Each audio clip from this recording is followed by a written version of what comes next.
Morning Trainiacs, we're off to do a run, but not just a run, a Zone 2 run, not just a Zone 2 run, a Zone 2 run that is going to be the most challenging Zone 2 run as far as like the structure of what's going on for me to keep my heart rate low. Temperature is high, humidity is high, going on hills, it's really hard for me to keep my heart rate down when that happens. Now what I'm going to give you here is a handful of tips to bring your heart rate down right away. How do you end up actually running frequently to bring your heart rate down and make it reasonable so that you can do that nice low heart rate training to build the mitochondria in your muscles, essentially giving your body more energy. More mitochondria means more energy, means fitter, means faster. Slower while you're running Zone 2.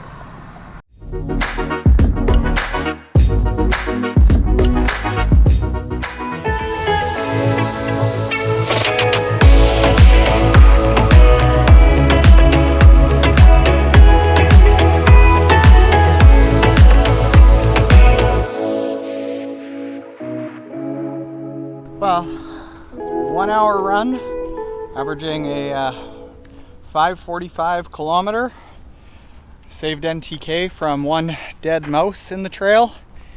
And I mean, that's slow compared to outright, flat, cool weather running. I've been as low as a 5-minute K. So that gives you a sense of how much slower Zone 2 in heat and hills can be, but that's cool. You find them back there? Okay.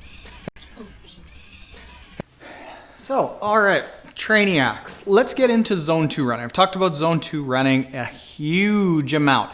Quick revisit on why it's important even though it's hard. Well, what we're looking at doing with running, one of the things that we have to do is we need to build up more mitochondria in our muscles. Mitochondria are what are the energy producers in our muscles.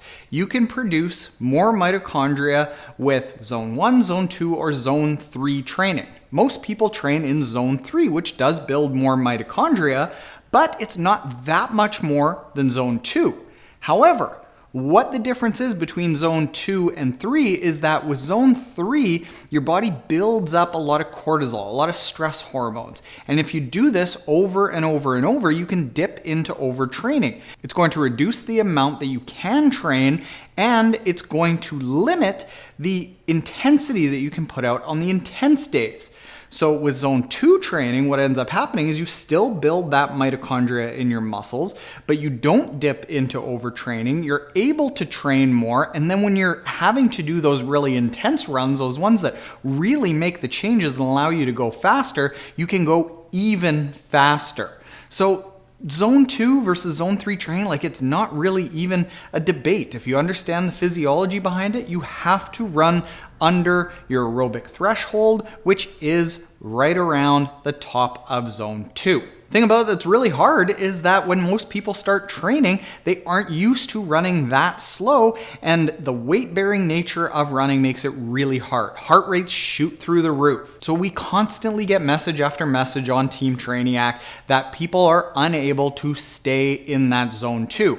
Today, I'm gonna give you 6 tricks so you can instantly use that are gonna make it easier for you to bring that heart rate down, because when it comes right down to it, you have to run in Zone 2, you have to do it a lot, and that's how you get better at running at Zone 2. So we want to make it easy for you to stay in that Zone 2 so you don't get frustrated and abandon it. You can continue to reap the benefits of Zone 2 training year after year after year. Like my coach, Dr. Dan Plews, here he is 25 years later, and he says that he's still getting benefits from training in Zone 2. Let's get you started on these tricks for how to keep that heart rate nice and low while you run. The first thing you need to do is run cold. So run early in the morning, run when it's dark, run with a shirt off. In a lot of cases, people are saying, geez, Taren, on Instagram, like, do you even own a shirt?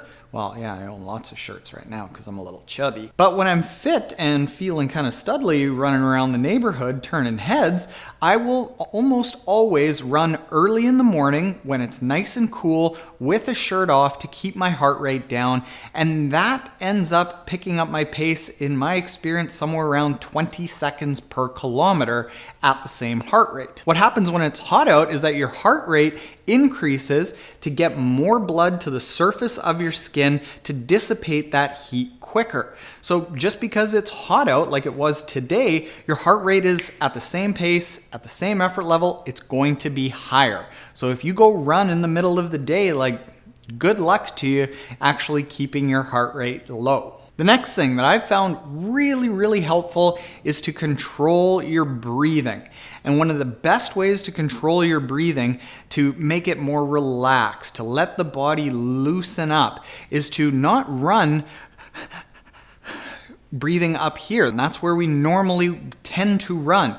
But by taking deep belly breaths, focusing on filling up the belly and having a nice relaxed breath, I have found that at the same pace, my heart rate is around 5 beats per minute lower.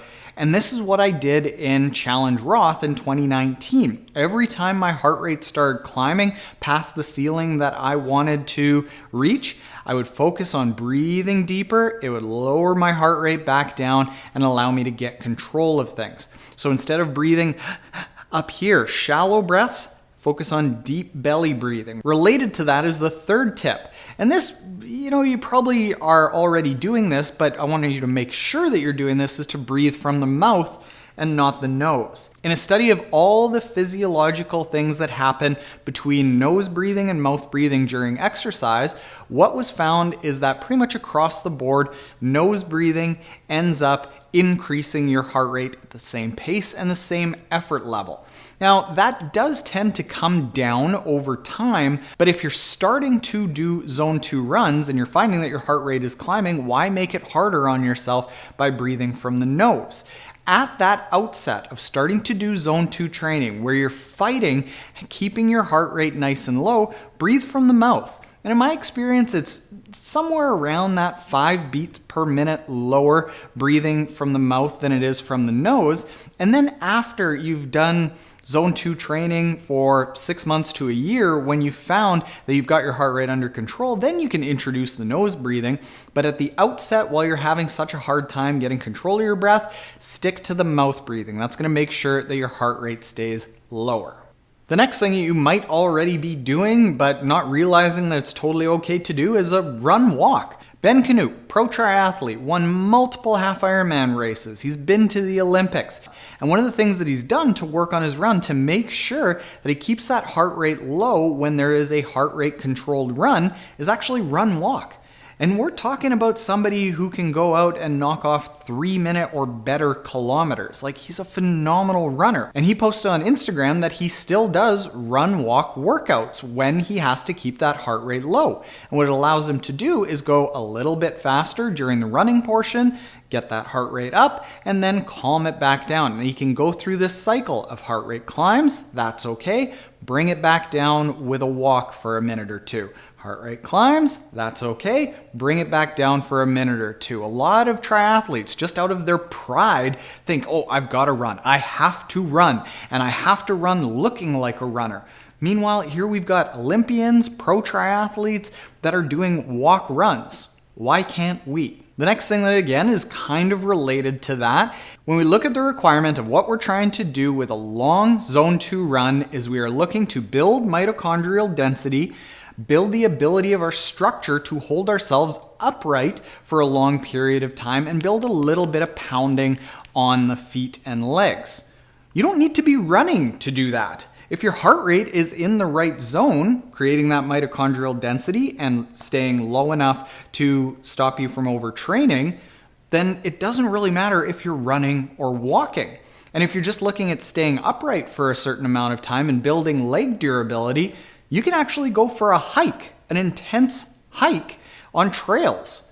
Jesse Kropelnicki, who coaches a lot of some of the best pros in the world, actually says that he incorporates himself long hikes for his long training because he found that the long, slow run just wasn't that exciting. So instead, he went for a long hike that got his heart rate up, that he could take his family out on, and it was so much easier for him to be able to do that long hike, get the physiological training benefits that he wanted while doing it with his family. And it was way easier than trying to mentally say, all right, I'm going out for a run, but maybe not being able to run.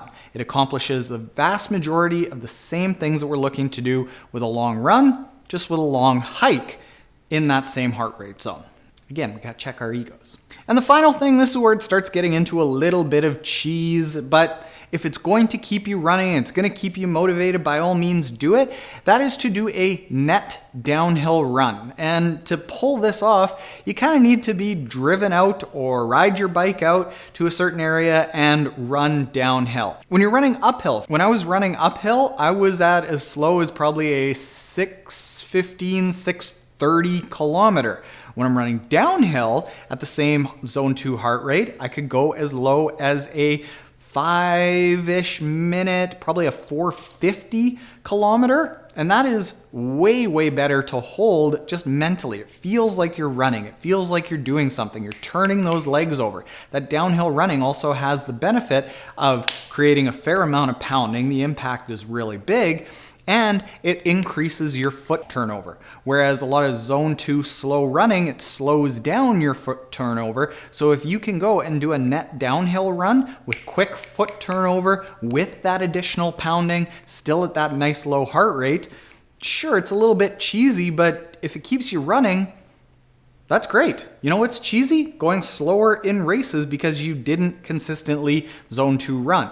So whatever it takes, go and get your zone 2 runs in. Now, if you want a little bit more information, quick plug for our book, Triathlon Running Foundations. You can get the audiobook, the digital book instantly at triathlonrunningfoundations.com. From there, it links out to Amazon if you want the paperback book, or you can get it on Audible, whatever you really want. This is our top rated book that we've put out between all the Foundations books. It is, oh man, I know more words than I thought. 192 pages, so short little read, big words. I only know a handful of words. But if you don't want to get it and you just feel confident going out and running, that's cool. We're still going to be pals. So that is that. Here's a video on zone 2 running. Again, if you want a little bit more information, and if you aren't already subscribed, hit the subscribe button below. Run a lot, run at low heart rates, Trainiacs, and good things will happen. Trust me. Later.